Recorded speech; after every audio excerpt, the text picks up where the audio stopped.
నమస్కారం వార్తలకు స్వాగతం. ముందుగా ముఖ్యాంశాలు. Congress leader V Hanumantha Rao press meet, తిరుపతిలపై ఫైర్. పేర్నినాని ప్రెస్ మీట్, పలు అంశాలపై వివరణ.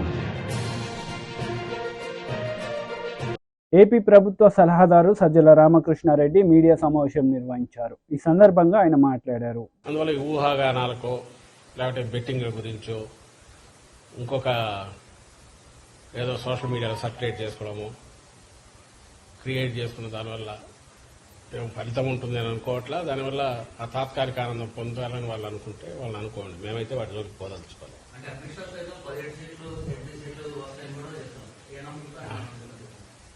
బహుశా బీజేపీ వాళ్ళు ఎవరు మాట్లాడినా, ఇంక్లూడింగ్ ఆయన అమిత్ షా గారితో సహా, ఈ మనది 4th ఫేజ్లో జరిగింది. 7 phases.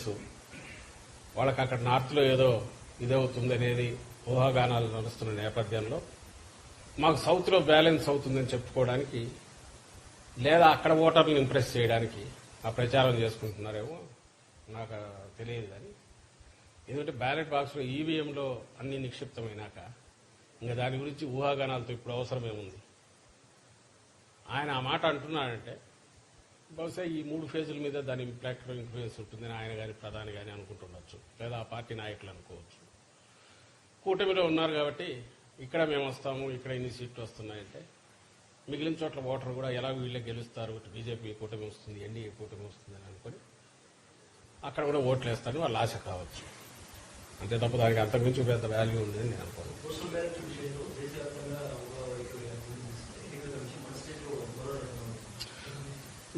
దాని మీదనే రిప్రజెంట్ చేశాం. ఎప్పుడు లేనిది ఈసారి టీడీపీ వాళ్ళు పోస్టల్ బ్యాలెట్ అనగానే ఉద్యోగులంతా జగన్మోహన్ రెడ్డి గారికి వ్యతిరేకము, లేదా వైఎస్ఆర్సీపీ వ్యతిరేకం, వాళ్ళు కాకులు లెక్కలు వేసుకుని ఉద్యోగులు అనేవాళ్ళు ఈ సమాజంలో భాగము, వాళ్ళు అట్టడుగు వర్గాల నుంచి వచ్చింటారు, వాళ్ళ కుటుంబాలకు సంబంధించిన వాళ్ళు, స్నేహితులు, బంధువులు, వాళ్ళు వ్యవసాయదారులు, లేదా ప్రభుత్వం నుంచి బెనిఫిట్స్ పొందుతున్న వాళ్ళు అన్నీ ఈ సొసైటీలో పార్ట్గా ఒక ఉద్యోగి అయినా ఈ రియాక్ట్ అవుతాడు తప్ప ఉద్యోగి అనేది క్లాస్ కాదు, అది ఒక క్యాస్ట్ కాదు.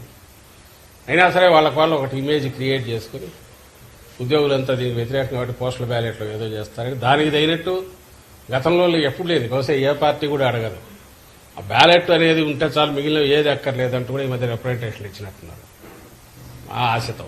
కానీ అది చల్లదు. యాక్చువల్ 19 అట్లా చూసుకుంటే నాకు గుర్తుండి మా గుంటూరులోనే 6,000 7,000 postal ballot out right cover మీద నంబర్ లేదని రిజెక్ట్ చేసినట్టు నాకు గుర్తు, సీరియల్ నెంబర్ లేదని. అట్లా కూడా చేశారు. ఈసారి ఏమో ఏది వద్దని వాళ్ళే అడుగుతున్నారు. ఈసీఐ ఏ గైడ్ లైన్స్ ఇచ్చినా దేశం అంతా ఎట్టుంటే అట్లా ఫాలో అయితే సరిపోతుంది. మాకైతే దాని మీద ఎలాంటి ప్రత్యేకమైన కోరిక లేదు. అయితే దేశం అంతా ఉన్నది ఇక్కడ ఫాలో కమ్మంటున్నాం. ఇక్కడ ఏదో వేరే డిఫరెంట్గా ఉన్నది, దాని మీద రిప్రజెంటేషన్ కూడా ఇచ్చాం. అది తీసి, ఎందుకంటే that కాంట్రావిన్స్ the spirit of ECI ఇచ్చిన దాన్ని కాబట్టి దాన్ని తీసేయమని అడిగాము. అట్లా చేయకుండా ఉంటే బాగుండేది. మరి ఎందుకు చేశారో వాళ్ళే ఈసీఐ చెప్పాలి.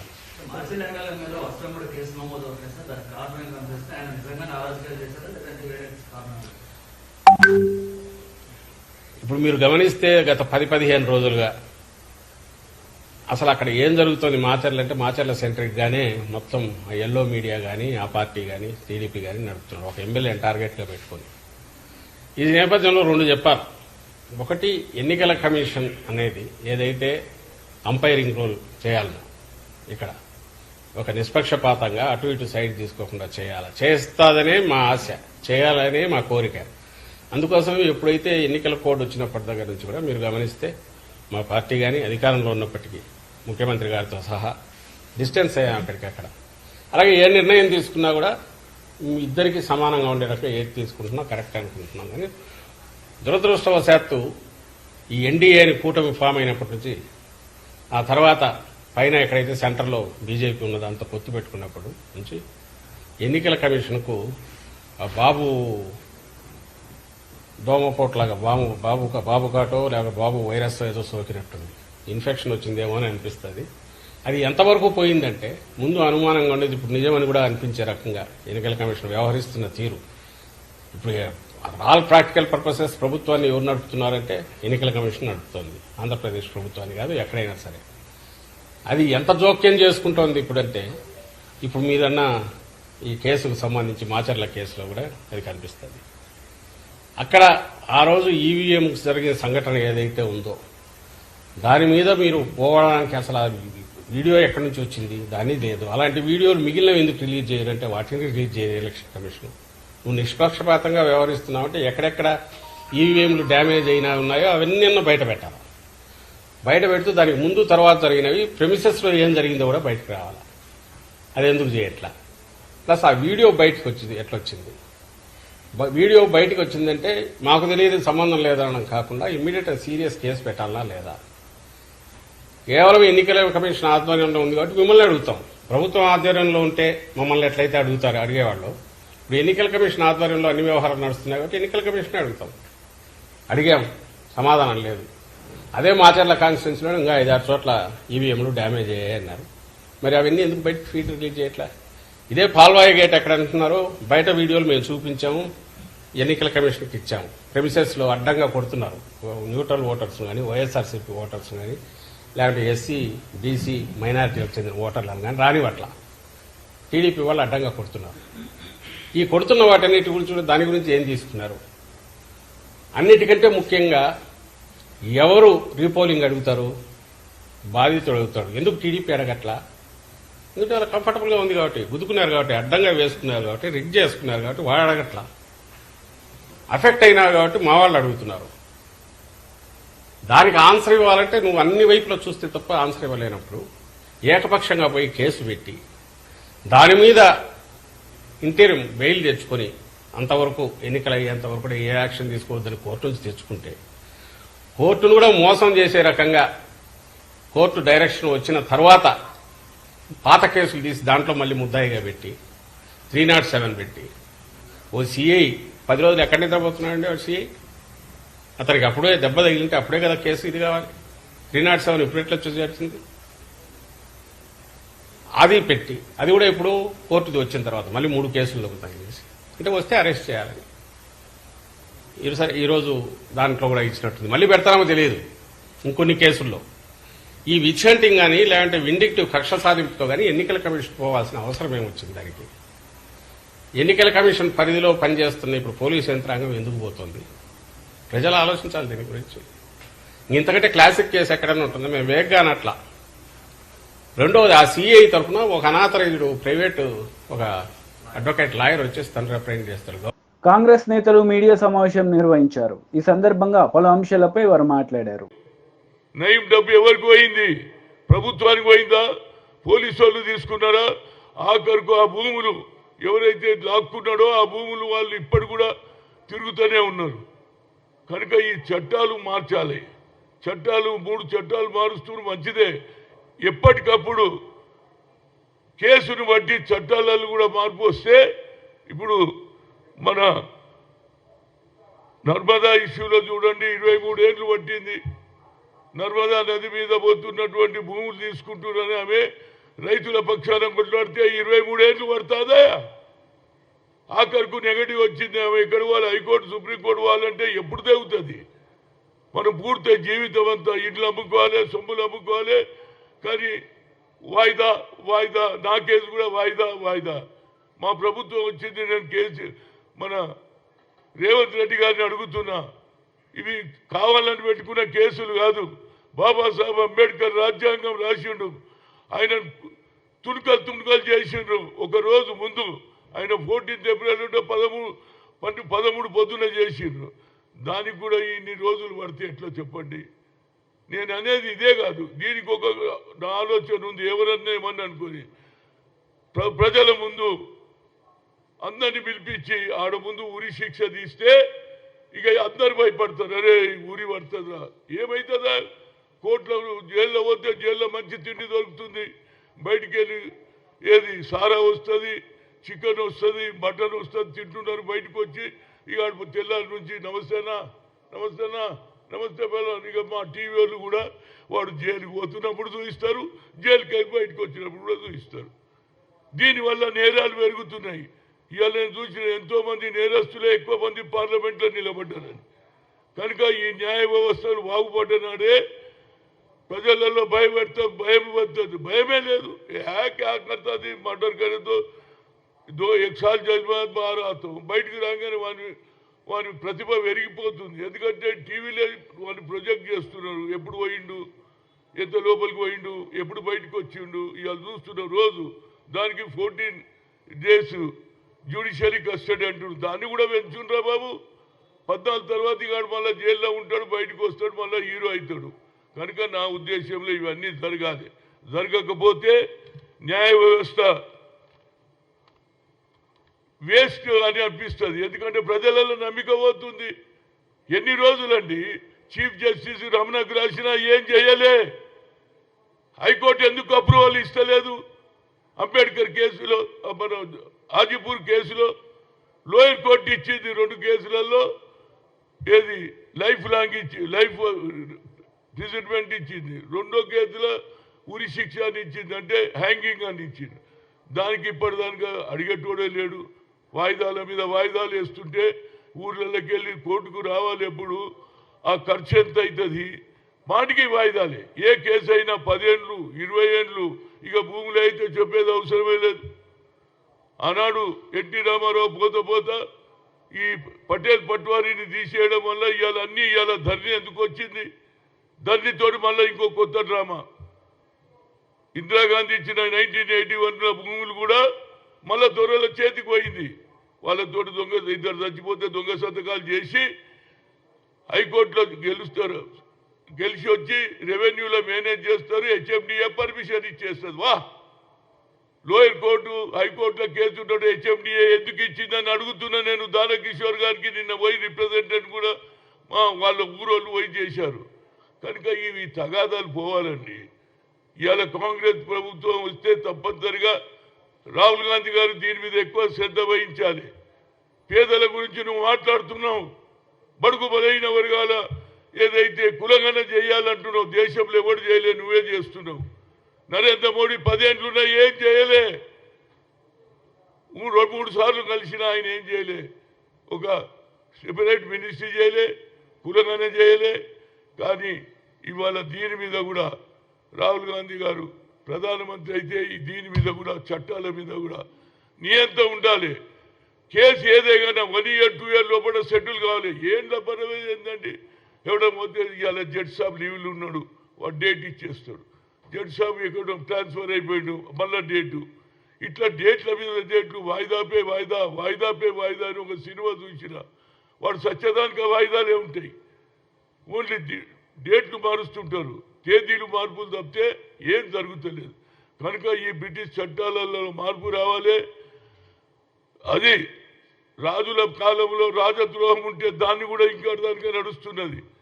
మొన్న నర్సాపూర్ ఎంపీ మీద అక్కడ ప్రభుత్వం రాజద్రోహం కేసు కూడా పెట్టింది. అంటే ఈ చట్టాలలో మార్పు రావాలి. ఎందుకంటే సైబర్ క్రైమ్ నా కేసు ఒకటి చెప్తా. ఎన్నికలు కాకముందు నేను ఖమ్మం సీట్ అడిగితే ఖమ్మం దగ్గర అదే ఏరియా నుంచి ఒక పేపర్లు వచ్చింది. హనుమంతరావు నేను మాట్లాడింది లేదు, అని కలిసింది లేదు, నా బొమ్మ వేసిండు. ఎవరు వస్తున్నారంటే బీజేపీ వస్తున్నట్టుందా, బీజేపీకే మెజార్టీ ఉందా, కాంగ్రెస్ అయిపోయిందని నేను అన్నట్టు రాయిస్తే నేను పోయి సైబర్ క్రైమ్ చేసిన, ధర్నా చేసిన. ఇంతవరకు లేదు. అదే అమిత్ షా ఆయన ఏదైతే మాట్లాడింది వీడియో. టీడీపీ లీడర్ మీడియా సమావేశం నిర్వహించారు. ఈ సందర్భంగా పలు అంశాలపై ఆయన మాట్లాడారు. ఎగ్జిట్ పోల్స్ తెప్పించుకున్నారు, లండన్కి వెళ్ళిపోయిన సమాచారం. అక్కడ టీవీలు పగలగొడతా ఉన్నాడు జగన్మోహన్ రెడ్డి. ప్రతిపక్ష హోదా కూడా తగ్గదని అర్థమైపోయింది. 5వ తారీఖు వచ్చే నెల 5వ తారీఖు పెట్టాల్సిన ప్రెస్ మీట్ సజ్జల రామకృష్ణారెడ్డి ఇవాళ పెట్టి బోరుమని ఏడుస్తున్నాడు. అప్పుడే మా మీద ఆరోపణలు చేస్తున్నాడు. ఈ చీఫ్ సెక్రటరీ అక్కడ ఉండగా కౌంటింగ్ ప్రక్రియ సక్రమంగా ఉండదో ఇమ్మీడియట్గా అతను తప్పించండి. కేంద్ర ఎన్నికల పర్యవేక్షణ అధికారుల ఆధ్వర్యంలో జరగాలని మేము కోరుతా ఉన్నాం. సిఎస్ని తప్పించమని అడిగిన కంప్లైంట్ ఇచ్చాం సిఈసికి. ఈ వాస్తవాలు ఎలా ఉంటే బోరు నేడుస్తా ఉన్నాడు. సోషల్ మీడియా అన్నాడు. సోషల్ మీడియాను భ్రష్టు పట్టించింది నీ కొడుకు కాదా? ఈ సజ్జల భార్గవరెడ్డి ఎప్పుడైతే సోషల్ మీడియా ఇన్ఛార్జి వైసీపీకి వచ్చాడో అన్నీ తప్పుడు ఆరోపణలు, తప్పుడు బూతులు, మహిళల మీద ఆరోపణలు, కుటుంబ సభ్యుల మీద ఆరోపణలు, అసత్య ఆరోపణలో విషం చిమ్మి ఎన్ని కుట్రలో కుతంత్రాలు మీరు ఎన్ని కట్టెలు పెట్టుకున్నా ఇవాళ ప్రజలు బ్రహ్మాండమైన మెజార్టీతో ఇవాళ ఎన్డీఏ కూటమి తెలుగుదేశం జనసేన బీజేపీ బ్రహ్మాండమైన మెజార్టీతో అధికారంలోకి రాబోతున్నాం. చంద్రబాబు నాయుడు గారు ముఖ్యమంత్రిగా ప్రమాణ స్వీకారం చేయబోతున్నారు. ఏంటి పకటకళ్ళ కండం సజ్జల 4 రోజుల్లో ప్రమాణ స్వీకారం చేస్తావా? ఇంకా వారం రోజులు దాటాలి. మీ పకటకళ్ళు మానేయండి, మీ పిచ్చి ప్రలాపనలు ఆపండి. అధికారులను బెదిరిస్తున్నారు, ఎలక్షన్ కమిషన్ బెదిరిస్తున్నారు. మీ బెదిరింపులు బెదరడానికి ఇప్పుడు ఎవడు సిద్ధంగా లేడు. ఈవీఎంలో స్పష్టంగా ఫలితాలు ఉన్నాయి. కాబట్టి ఈ పిచ్చి ఆలోచనలు పిచ్చి ఆరోపణలు అన్నీ ఖండిస్తూ ఉన్నాం. అట్లాగే పిన్నెల్లి రామకృష్ణారెడ్డి మీద కూడా చాలా సచ్చీలుడని, ఎటువంటి గొడవలకు వెళ్ళడని మాట్లాడుతూ ఉన్నాడు సజ్జలాడు. మరి చంద్రయ్య గారి పేక్కోసింది ఎవరో? ఆ మాచర్ల నియోజకవర్గంలో జరిగిన ఈ హత్యలు కానీ, దుర్మార్గాలు కానీ, దోపిడీ కానీ, చిన్న బాటిల్ లిక్కర్ సీసా మీద కూడా 60 రూపాయలు దోపిడీ. అదేవిధంగా గ్రానైట్ లారీల మీద 1000 రూపాయలు దోపిడీ, ఒక్కొక్క లారీ మీద 6,000 12,000 దోపిడీ. వ్యవస్థలన్నీ కూడా భ్రష్టు పట్టించి ఏ విధంగా ఒకప్పుడు ఎక్కడో బయట ప్రాంతాల్లో బీహార్లో వినేవాళ్ళం, అటువంటిది ఇవాళ మాచర్లో మీ వైసీపీ ప్రభుత్వ అధికార దానికి వ్యవస్థల్ని భ్రష్టు పట్టించి ఎట్లా నాశనం చేశారో మాచర్లో ఒక సజీవ తార్కాణం. ఇదొక ఉదాహరణ. ఇవే చాలా ప్రాంతాల్లో చేశారు. వీటన్నిటికి కూడా జగన్మోహన్ రెడ్డి వాళ్ళ నాయకులు. YCP leader Perni Nani media సమావేశం నిర్వహించారు. ఈ సందర్భంగా పలు అంశాలపై ఆయన మాట్లాడారు. సిగ్నేచర్ చెక్ చేసుకోవచ్చు అని చెప్పి నేను ఇచ్చారు. దీని మీద మా అభ్యంతరాన్ని వ్యక్తం చేశాం.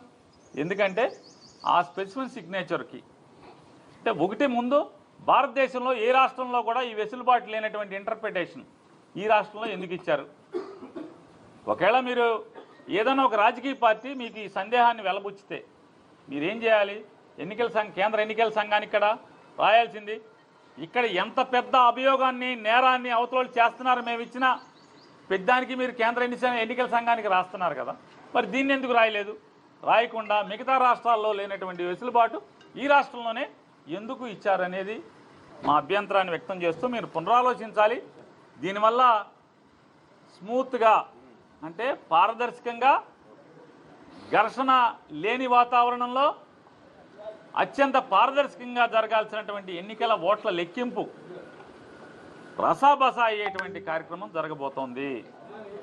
ఎందుకని మీ స్పెసిఫిక్ సిగ్నేచరు పెట్టిన సంతకం మీరు ఏదైతే ప్రొవైడ్ చేసి ఆర్ఓలకు ప్రొవైడ్ చేసినటువంటి స్పెసిఫిక్ సిగ్నేచర్ ఈ బ్యాలెట్ పేపర్ మీద ఈ ఫారం కవర్ 13B 13Cలో ఉన్నటువంటి మీరు చేసినటువంటి వాటి మీద ఆ సంతకం చిన్న స్ట్రోక్ తేడా వచ్చినా ఎవరో ఒకరు అబ్జెక్ట్ చేస్తారు. ఎంతమంది ఏజెంట్లు ఉంటారు? 15-20 మంది కౌంటింగ్ ఏజెంట్లు ఉంటారు. ఒక్కడు అబ్జెక్ట్ చేసినా కూడా అది అభ్యంతరమే. ఈ గొడవలకు దారితీసేటువంటి పరిస్థితులు. ఎందుకని ఇంకోటి చెప్తున్నాం, ఆ ఇంటర్ప్రిటేషన్లో కూడా వారు రాసే దాంట్లో కూడా ఏమని రాశారంటే ఫెసిలిటీ సెంటర్ అంటే ఫెసిలిటేషన్ సెంటర్, పోస్టల్ బ్యాలెట్ వెయిటాకి ఫెసిలిటీ సెంటర్ కూడా ఆర్ఓలే ప్రొవైడ్ చేశారు. కాబట్టి రాజ్యాంగం ఏం చెప్తుందంటే ప్రాథమిక హక్కు ఓటు వేయటం అంటది, అంతేగాని అది సీక్రెట్గా ఉండాలి. ఈ రచ్చలో ఏమవుతుంది, ఆ ఓటు ఎవరిదో తెలుస్తుంది, చెప్పాల్సిందే కదా. ఓటు ఎవరిదో తెలిసేటువంటి పరిస్థితులు ఉన్నాయి. రెండవది సీక్రెసీ అనేది మనకి రాజ్యాంగం చెప్పి ఎలక్షన్ కమిషన్ ఆఫ్ ఇండియా చెప్పినటువంటి సీక్రెసీ అనేది పోతుంది. రెండవది రచ్చరచ్చ రభస అయ్యేటువంటి కార్యక్రమం. సహజంగా మనమే ఉంటాం, బ్యాంకుకి వెళ్ళినప్పుడు స్పెసిఫిక్ సిగ్నేచర్ పెట్టమన్నప్పుడు మానవ నైజం చాలా జాగ్రత్తగా మన సంతకాన్ని పెడతాం. అదే ఒక 100 చెక్కులు ఇచ్చి 100 మీద నీ సంతకం పెట్టమంటే ఖచ్చితంగా స్ట్రోకులు తేడా ఉంటాయి. లేదు నువ్వే 100 సంతకాలు కాగితాలు ఇచ్చి ఒకేసారి 100 సంతకాలు పెట్టమంటే నిర్లక్ష్యం వస్తుంది, విసుగు వస్తుంది. మరి స్ట్రోక్ తేడా ఉంటే అబ్జెక్షన్ చేస్తే ఇదంతా రచ్చే కదా. గొడవలకు దారి తీసేటువంటి పరిస్థితులే కదా. ఎలక్షన్ కమిషన్ ఆఫ్ ఇండియా చెప్పనటువంటి నియమావళిని మీరు ఎట్లా ఇంటర్ప్రిట్ చేస్తారు? చేయకూడదు కదా.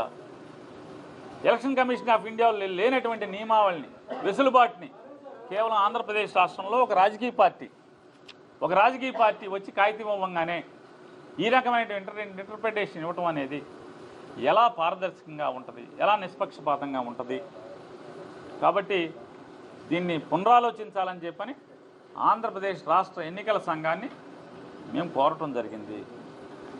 దీన్ని కూడా వారు కూడా చూపించడం జరిగింది. వారు కూడా తీశారు బయటికి. వారు కూడా ఎలక్షన్ కమిషన్ ఆఫ్ ఇండియాలో చూసి అన్నీ కూడా చెప్పాం. ఈ రికమెండేషన్ మరి వారికి ఇవ్వడం జరిగింది. ఇచ్చి ఫెయిర్ అండ్ పీస్ఫుల్ కౌంటింగ్ జరగటానికి ఈ నిర్ణయాన్ని పునరాలోచించమని చెప్పని, భారతదేశంలో ఏ రాష్ట్రాల్లో లేకుండా కేవలం ఆంధ్రప్రదేశ్ రాష్ట్రంలోనే ఎలక్షన్ కమిషన్ నియమావళికి మీరి అంటే దాటి ఈ రాష్ట్రంలోనే ఇటువంటి సర్క్యులర్ ఇవ్వటం ఎంతవరకు ధర్మం అని చెప్పని కూడా వారిని మా విన్నపాన్ని వారికి చెప్తూ పునరాలోచించి మంచి నిర్ణయం తీసుకోండి. ఫెయిర్ అండ్ పీస్ఫుల్ ఎలక్షన్ జరిగేట్టుగా, కౌంటింగ్ జరిగేట్టుగా ఇన్నాళ్ళు కష్టపడ్డారు, మంచో చెడో ఏదో చేసుకుంటారు. బీఆర్ఎస్ లీడర్ మీడియా సమావేశం నిర్వహించారు. ఈ సందర్భంగా పలు అంశాలపై ఆయన మాట్లాడారు. సివిల్ సప్లైస్ కార్పొరేషన్ ఎండీ నుంచి ఉత్తర్వులు వస్తూ ఉన్నాయి. ఏమని వస్తూ ఉన్నాయంటే ప్యాడీకి సంబంధించినటువంటి రిలీజ్ ఆర్డరు మిల్లర్ల వారీగా ఎండీ ఆఫీస్ నుంచి రిలీజ్ ఆర్డర్ తీసుకొస్తా ఉన్నారు. ఆ మిల్లర్ తన అకౌంట్ సెటిల్ చేసుకోవడం అసలు ధరతో పాటు మీరు విధించినటువంటి ప్రైవేట్ పెనాల్టీ ఏదైతుందో, లంచం ఏదైతుందో ఆ ట్యాక్స్, మీ బ్రూ ట్యాక్స్ కట్టినటువంటి వాళ్లకు జిల్లా స్థాయిలో ఉండేటువంటి మీ DCSO గారు, మీ DMCSI గారు అప్పుడు వారికి క్లియరెన్స్ ఆర్డర్ ఇష్యూ చేస్తూ ఉన్నారు. ఇది అధికారికంగానే కుంభకోణం జరిగింది. వీళ్ళు ఏం సీక్రెట్ అక్కర్లేదు. బాజప్తా అకౌంట్లలో ఇప్పుడు బిడ్డర్ మధ్య మిల్లర్ మధ్య అగ్రిమెంట్ 230 రూపాయలు ఇవ్వాలనే అగ్రిమెంట్ ఇవాళ బయటకు వచ్చింది. మిల్లరు బిడ్డరుకు అదనంగా డబ్బులు అకౌంట్లోనే డబ్బులు వేస్తున్నటువంటి దాదాపు 250 పైచిలకు మిల్లర్లు డబ్బులు బిడ్డర్ ఖాతాలో, ఆంధ్ర వాళ్ళ ఖాతాలో, వైజాగ్ బ్యాంకుల్లో వేసిందని చెప్పి వాళ్ళ భారత రాష్ట్ర సమితి పత్రికా సోదరుల ముందు, రాష్ట్ర రైతాంగం ముందు చాలా స్పష్టంగా ఆధారాలు ముందు పెడతా ఉన్నారు. మరి దీనికి విజిలెన్స్ శాఖ ఎక్కడున్నది? విజిలెన్స్ డిపార్ట్మెంటుకు ఇంతకంటే ఎక్కువ ఆధారాలు ఏం కావాలి? ఇలా ఫుడ్ గ్రెయిన్స్ చట్టాన్ని అమలు పరుస్తున్నటువంటి సంబంధిత అధికారులు ఎందుకు స్పందించడం లేదు? ఇవాళ ACB పరిధిలో కూడా ఇది వస్తుంది ఇమీడియట్గా రాష్ట్రంలో. ఇది nothing but corruption, open corruption. ఇవాళ ఇది రైతుల సొమ్ము, ప్రభుత్వ సొమ్ము ఇంత విచ్చలవిడిగా దోపిడీ చేస్తుంటే ACB కూడా స్పందించాలి, స్టేట్ విజిలెన్స్ స్పందించాలి. ఇవాళ కొన్ని పరిమితులు ఉన్నాయి కాబట్టి భారత రాష్ట్ర సమితి ఇంకా 4-5 రోజుల సమయం తీసుకుంటుందంటే ఎన్నికల కోడ్ ఉందని చెప్పి. ఎన్నికల కోడ్ ముగియగానే సివిల్ సప్లైస్ భవన్ పంజాగుట్టలో తీవ్రమైన నిరసనకు భారత రాష్ట్ర సమితి నిర్ణయం చేయబోతుంది. అప్పటికి స్పందించకుంటే ఈ టెండర్లను, రైస్ టెండర్ కానీ ధాన్యం టెండర్లు కానీ రద్దుపరచకుంటే, అక్రమంగా వసూలు చేసిన 100 కోట్ల రూపాయలు ఎక్కడున్నాయో వెంటనే వాటిని సీజ్ చేయకుంటే, చట్టపరమైన తదుపరి చర్యలు చేయకుంటే ఎన్నికల కోడ్ ముయ్యగానే భారత రాష్ట్ర సమితి ఆందోళనలకు శ్రీకారం చుడుతుంది. మిత్రులారా, ఇవాళ ఉత్తమ్ కుమార్ రెడ్డి గారు మొన్న ఒక మాట మాట్లాడండి. మా కేటీఆర్ గారు అందులో టెండర్లో పాల్గొన్నటువంటి ఒక సంస్థ కేంద్రీయ బండార్, అది బ్లాక్ లిస్ట్లో ఉంది అని చెప్పి పేపర్ మీ ముందు పెడితే దాన్ని బీఆర్ఎస్ గవర్నమెంట్ అప్పుడే బ్లాక్ లిస్ట్లోకి వెళ్ళి డిలీట్ చేయబడింది అని చెప్పి ఆన్సర్ ఇచ్చారు. అదే గొప్పతనం కాదు ఉత్తమ్ కుమార్ రెడ్డి గారు. ఇవాళ కేంద్రీయ బండార సంస్థ ఏకలవ్య స్కూళ్ళకి సప్లై చేస్తామని టెండర్ వేసి డిఫాల్ట్ అయింది. ఏకలవ్య స్కూల్కి సంబంధించినటువంటి ఒక ఆర్డర్ కూడా బ్లాక్ లిస్ట్లో ఉన్నది. ఏపీ స్టేట్ ఎంఐడిసి ఆంధ్ర రాష్ట్రంలో కూడా మెడిసిన్ సప్లై చేస్తామని డిఫాల్టర్ అయింది. ఆంధ్ర రాష్ట్రంలో డిఫాల్టర్గా ఉన్నది. ఇవాళ అదొక్కటే కాకుండా ప్రత్యేకంగా యూపీలో కూడా డిఫాల్టర్గా ఉన్నది. మధ్యప్రదేశ్లో డిఫాల్టర్గా ఉన్నది. తెలంగాణలో ఏకలవ్య స్కూల్కి సంబంధించి సెక్రటరీ కూడా రోనాల్డ్ రాజు గారు అప్పుడు రెండో ఆర్డర్ కూడా ఉన్నది. రెండో ఆర్డర్ కూడా ఇలా పత్రికా సోదరుల ముందు మళ్ళీ విడుదల చేయడం జరుగుతున్నది. ఇది కూడా బ్లాక్ లిస్ట్లో లైవ్లో ఉన్నది. ఇదే కాకుండా మైనార్టీ వెల్ఫేర్ సంబంధించి కూడా బ్లాక్ లిస్ట్లో ఉంది తెలంగాణ రాష్ట్రంలో. అది కూడా ఇవాళ లైవ్లో ఉన్నది. ఇవాళ ప్రభుత్వంలో వార్తలు ముగించే ముందు ముఖ్యాంశాలు మరోసారి. Congress leader V Hanumantha Rao press meet, తిరుపతిలపై ఫైర్.